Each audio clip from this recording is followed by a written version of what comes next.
Hi, everyone. Welcome to SaaStr Enterprise. We are thrilled to have Ariana Moon, Director of Talent Acquisition, and Daniel Chait, CEO at Greenhouse, join us for this session.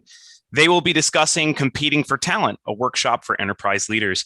There will be time for Q&A, so please make sure to drop your questions throughout the session into the chat below and unmute yourself and turn on your video to ask Daniel or Ariana a question live during the Q&A portion. Ariana, Dan, take it away. Thanks so much, Brian. This is going to be great. I'm really excited. Quick question to get things started. Answer this in the chat if you could. How many people in the audience here went to engineering school or have a computer science degree? Just chat your name into the chat. Okay. Eric, anyone else? Who here has a business degree, an MBA, a law degree, with a law school, business school, anything like that? Great, lots of people, more and more. Excellent. Now, who went to HR school? Anyone? Usually not. So the reason I asked that question is if you lead an organization of human beings, you're in the right session here. And this conversation that we're gonna have today is all about competing for talent and specifically what you as leaders should know about attracting and finding the right people for your organization so that you can grow your business. And as a fellow business leader who also didn't go to HR school, I've had to learn a lot of this through hard experience at work and how to make hiring critical talent a key to business success. I'm Daniel Chait. I'm the CEO and co-founder at Greenhouse. Greenhouse is the hiring software company, and our mission is to help every company to become great at hiring. And hi, everyone. I'm Ariana Moon. I'm the Director of Talent Acquisition at Greenhouse, and we're very excited to be here with you today. So thanks to everyone for joining today. Let's get right into it. We've only got 20 minutes together. I want to make sure that we cover what's most important to you as enterprise leaders in the time we have. And so in this session, we're going to plan to share with you our framework for what the leader's role is in hiring at your organization. I'll turn it over to Ariana to speak to how a leader can most effectively work with their recruiting teams to get the right business outcomes. And then we'll finish with a few tactics, things that you can do right away for finding the best candidates. At the end, we'll have some time for Q&A to be able to answer any of your most pressing questions. After the session, we'll be able to continue the conversation. And you can, my invitation to you is to join Ariana over in the Greenhouse Lounge, where she can pick up from there and answer more of your pressing hiring questions. Okay, so here's what we're here to talk about. Now, traditionally, hiring was thought of as an HR task, but that's not enough anymore. In 2021, it's going to be the year of the great rehiring. More people are going to be entering or re-entering the workforce this year than any other year on record. And yet, at the same time, talent is more mobile than ever, with 40% of employees looking to move jobs post-pandemic. People today have control over their own careers in ways that they never used to. And so a company's ability to compete for talent, to diversify their organization, and to build winning teams is more relevant and important now than ever before. And leaders and managers throughout the organization are now becoming accountable for hiring outcomes. So the challenge is that many leaders don't actually know what their own role is in making hiring a core company capability. And so that's what we're here to talk about. Now, people often think of hiring as kind of a black box. There's some things that your recruiter does and they result in a hire. And you're sort of the passenger on that ship. But what I've learned and what I've seen while working with so many founders and leaders at so many different companies is that hiring works best when everybody in the organization is deeply involved, and especially when the leaders are highly engaged in hiring. And it turns out there's a specific set of behaviors that I've seen in leaders whose companies are great at hiring talent. And it's not a secret black box that their recruiter has or some special job board that they know about and you don't. They're people who prioritize hiring, and they know the value of bringing great people into their teams. And we call those leaders talent makers. And a talent maker is a certain mindset. A talent maker sees themselves in three very specific roles that relate to everybody inside and outside the company impacted by hiring. And so let me break it down for you and tell you about those specific roles. So how do you become a talent maker? Well, the first way in which a talent maker works differently is as a leader. And so we define a talent leader, that's someone who's going to build and lead a culture of hiring. And when leaders are engaged, they signal to everyone that they work with that hiring is a key focus. It's something that they care about. And when a leader views hiring as a privilege, when a leader views hiring as a priority, then everyone in the company will start to focus on winning for great talent. And so a story maybe to illustrate that point. When Greenhouse was a small company, it was easy for us to sort of get the team in the room, order a pizza, and throw a referral party. Now we're a big global company. We've got offices in many locations.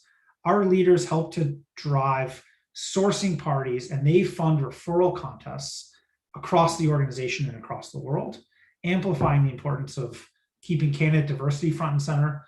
A great example of that is the head of our EMEA region in Dublin, Ireland. He's beloved by our recruiters because he personally gets on and hosts sourcing parties, generating lists of hundreds of prospects for our team, our leaders, and our recruiters to reach out to. This is super helpful because it means that we're not overly reliant on who's in our recruiters networks, what job ads we happen to be buying, and also allows us to really diversify the kinds of people that we engage with in our pipelines. But look, being a leader within your own team isn't enough. You also need to consider the people that you're reaching out to try to hire, the candidates and prospects, the talent.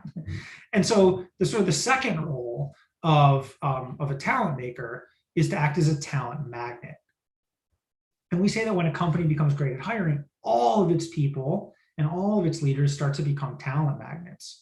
And so in short, a talent magnet is somebody who's very personally and actively involved with candidates and prospects. So an example, I met a head of sales who had started a blog, and she wrote every single week about sales topics and things that were going on within her team and within her organization and her approach to sales. And she built an audience. And the audience was people that were interested in sales, that were passionate about the craft, and that knew her and her company. It turns out that within just a few months, she had made 3 incredible hires just from people reading her blog and getting excited about her work and the company's culture.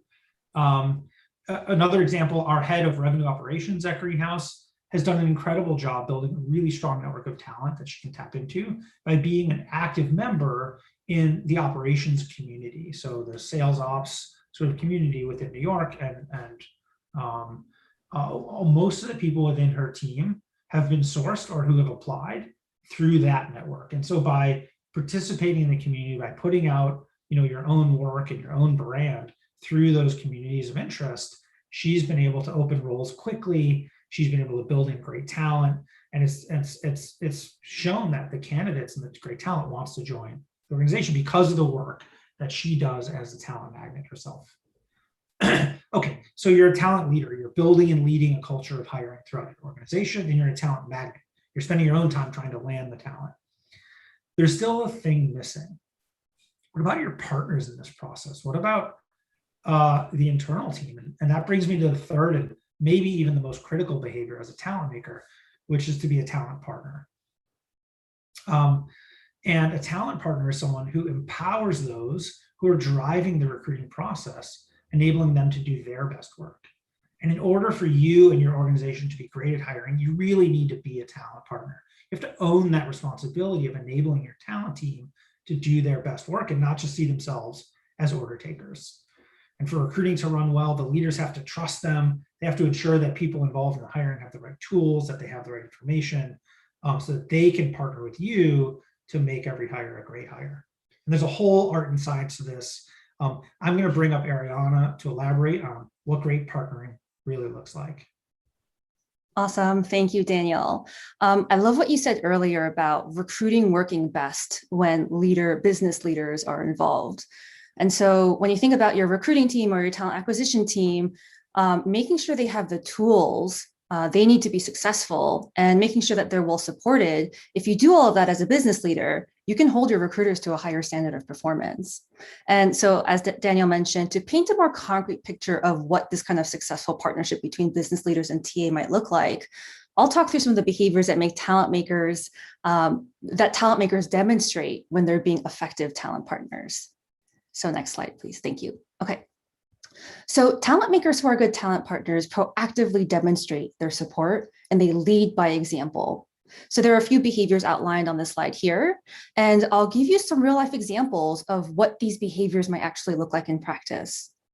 So when you think about understanding that business success is enabled by hiring the right people, one of the things that comes to mind for me is at Greenhouse, our executives know that hiring is an organizational priority. And so one of the things that we've done is the executive team has partnered together with the people team to launch a regular internal operating review to put more attention and visibility and rigor into understanding how well is the business hiring for the people that it needs to achieve its business goals. And does TA or the talent acquisition team have enough resources to be able to hire those people? And so having that conversation at the executive level is something that is really heartening to see as a TA leader.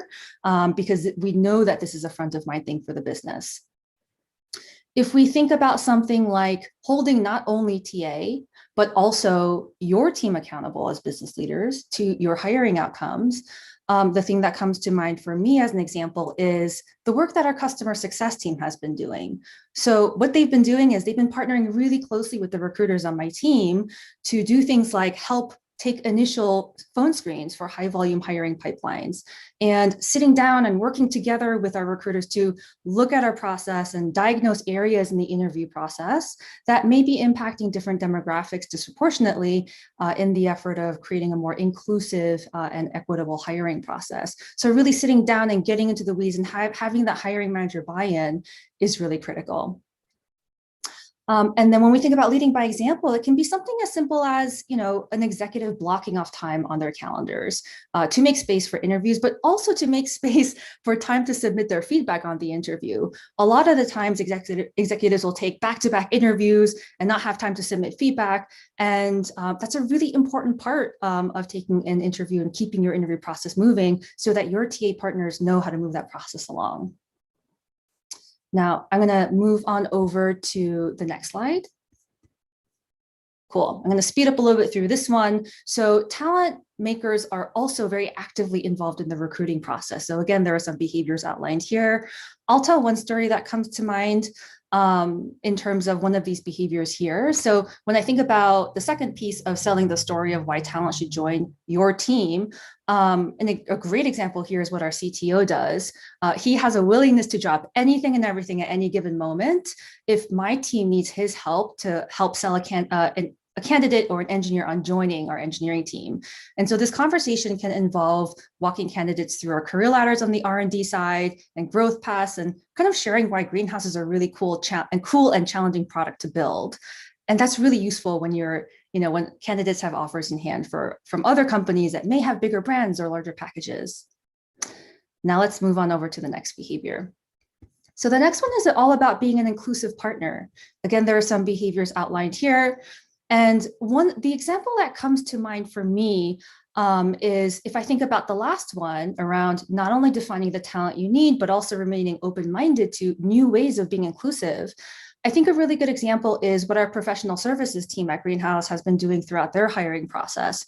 So instead of trying to find people who've done the job that they're trying to hire them for in the past, we're having a really rich conversation around what are the competencies we're looking for, and can we recruit people from different industries who've never done the job before, but have transferable skills? And we've actually seen a lot of success in those kinds of hires that we've been able to make. Okay. So now that we've covered the roles that a leader has to be a talent maker and an effective partner, it's time to look at briefly what recruiters actually do to fill the hiring funnel. And again, this slide here is a lot to look at, but I'll kind of walk you through what you're looking at here. First, some context. I think it's easy for leaders to express frustration when it looks like nothing is happening in their recruiting pipeline. And so I often hear leaders say, hey, I don't think my recruiting team can find really great people. And at the same time, as they're saying that, it's common that they don't demonstrate an understanding of what it might take to find that great talent. In the past, it was as simple as post on a job board, and wait for candidates to come. But today we have to take a more holistic approach. And so what you're looking at here is a list of techniques to be more organized, systematic, measurable, and personalized in your overall hiring strategy.